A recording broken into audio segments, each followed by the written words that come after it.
Making your spouse happy doesn't always require grand gestures.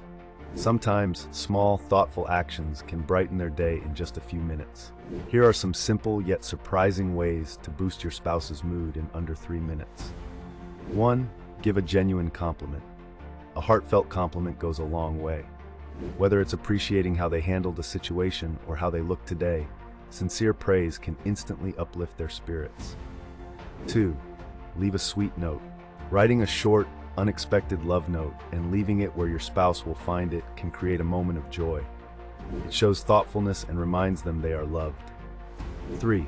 Offer a quick hug or kiss. Physical affection, even brief, can strengthen emotional bonds. A spontaneous hug or kiss can provide a sense of security and affection, making your spouse feel valued. 4. Send an encouraging text. If you're apart, sending a quick text like, "Thinking of you" or "I'm proud of you" can make your spouse feel cherished. 5. Do a small task for them. Whether it's bringing them a cup of coffee or folding their laundry, these tiny gestures of support show that you're paying attention and care. In just a few minutes, these small acts of kindness can have a big impact on your spouse's happiness.